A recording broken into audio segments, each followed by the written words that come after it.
Economia é fácil. A informação traduzida para a sua linguagem. Com Almir Cesar Filho. Vamos à nossa próxima pergunta, conversando aqui com o Neto. Vamos falar um pouco, trazendo essa relação da crise política, né, com a convocação das eleições, né? As eleições seriam só em 2025, tanto eleições presidenciais quanto para a Assembleia Legislativa, né? O Congresso do Equador.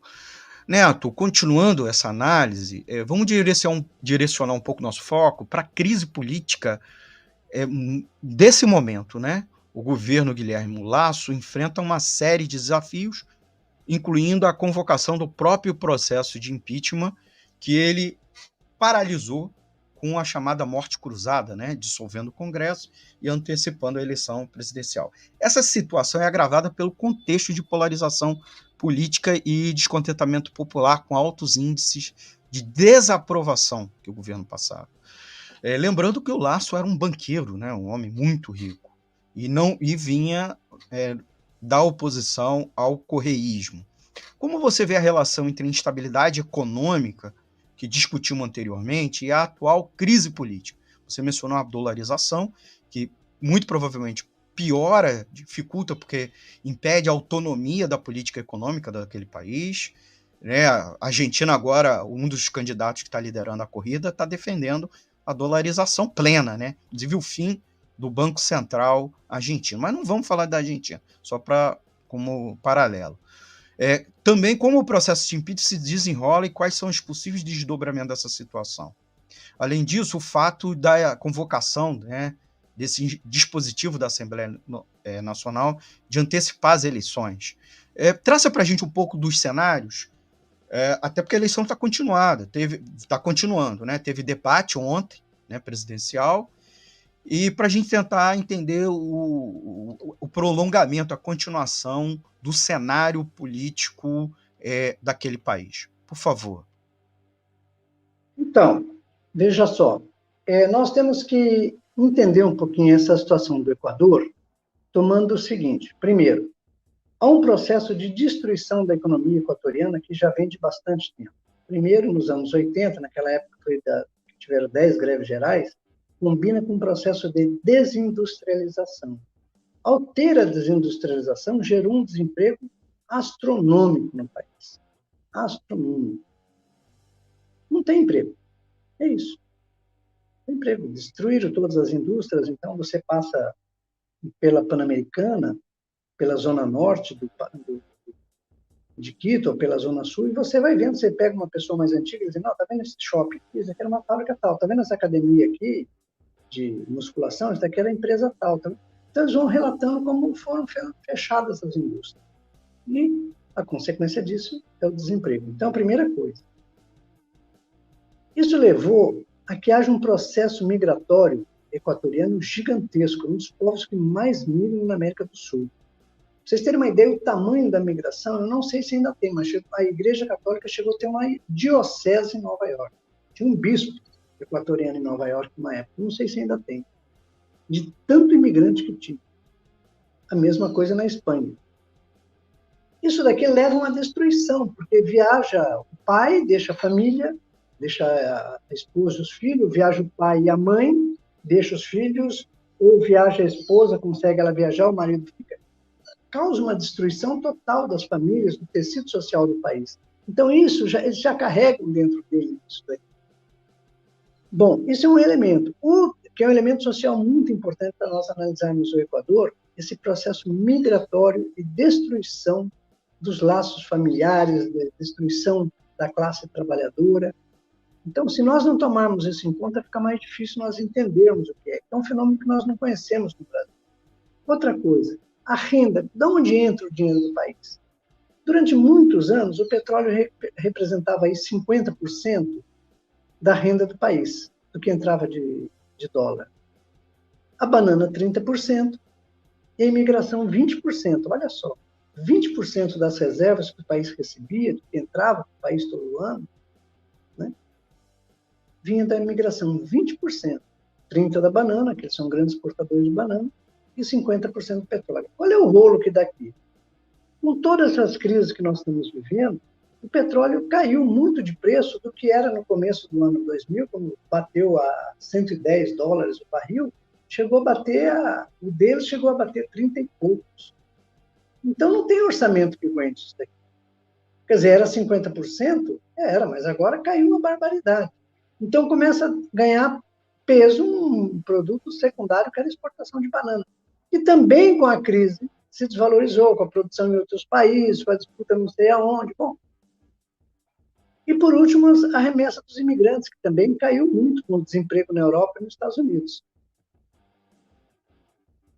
Então, vejam vocês, esse processo, essa instabilidade provocada pela imigração e a crise mundial com a desvalorização do preço do petróleo, da banana, essas coisas todas, levou com que os governos, um atrás do outro, abrissem mais e mais a economia e aumentasse cada vez mais a dependência das grandes potências.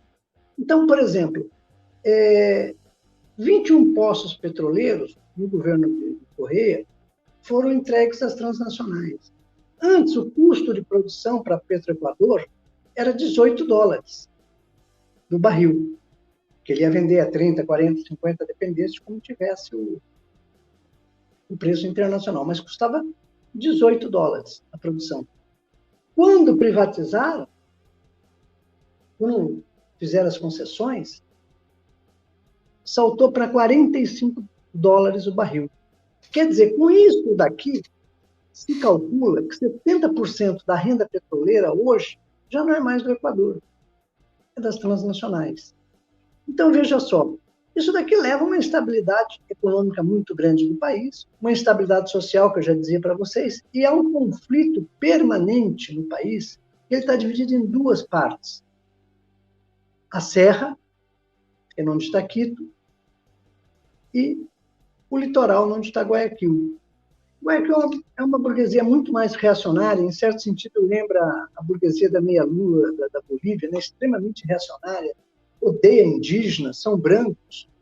E aqui essa disputa entre eles, ela chega também à política. Lasso representa a burguesia extremamente reacionária de Guayaquil. Então, esses elementos todos estão presentes aqui. Mas o pior de tudo mesmo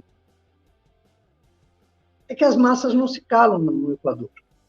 As massas não se calaram no Equador nesses anos todos. Eu disse para vocês, há 6 meses atrás nós tivemos um levantamento indígena espetacular, foram 18 dias.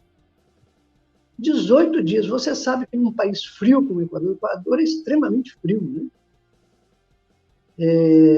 Ele está na linha do Equador, bate o sol do Equador, durante o dia a gente anda de manga de camisa, mas a partir das 6 horas da tarde é um frio infeliz. Quando dá 10 horas da noite, você está... Bom, e as pessoas dormiam nas ruas, não era 1 e 2, não. Eram milhares de indígenas que saíam das suas comunidades e iam para aqui, com a família inteira. E a polícia do Laço metendo borracha, inclusive, nas crianças. Isso daqui estendeu demais a manifestação por 18 dias. Eles fizeram um acordo meia-boca lá, mas, a partir de então, o Laço não conseguiu governar mais. Começou a ingovernabilidade. Não tinha Laço, não tinha jeito. Ele não tinha como governar mais o país. E, ao não ter mais como governar o país, um setor, especialmente vinculado ao Correia, e outros setores pediram o impeachment. Começaram a se articular para pedir o impeachment do Laço. O Laço foi mais esperto. Ele se apoiou na Constituição, que tem um artigo lá que garante o que se chama morte cruzada.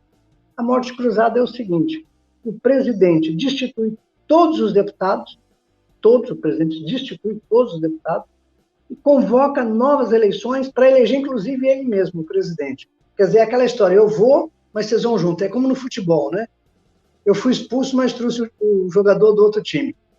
Então, eu vou caçar o mandato, o mandato de todos os deputados, eu perco meu mandato, não tem problema, mas vocês vão junto.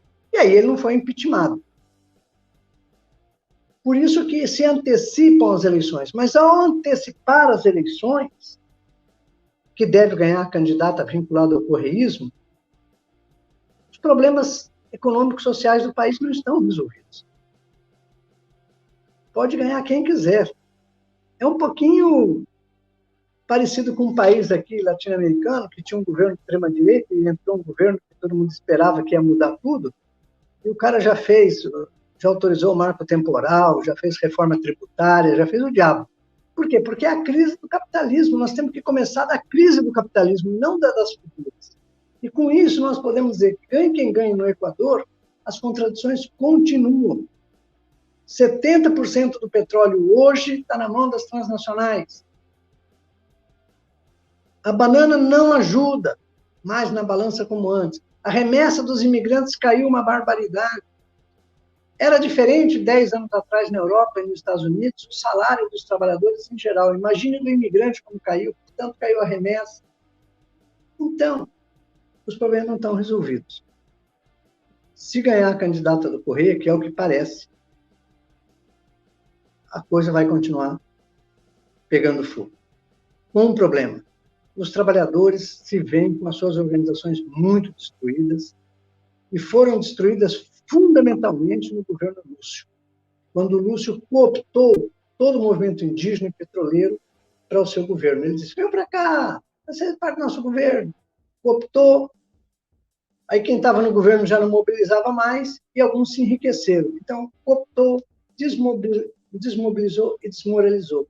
Então, hoje há uma crise de direção muito grande no Equador, das suas organizações sindicais, não é política nem falar. Então, nós, do meu ponto de vista, a eleição não vai resolver o problema. Jornalismo, debate sobre temas que você normalmente não encontra na mídia convencional, participação popular, música de qualidade e muito mais. Web Rádio Censura Livre, a voz da classe trabalhadora.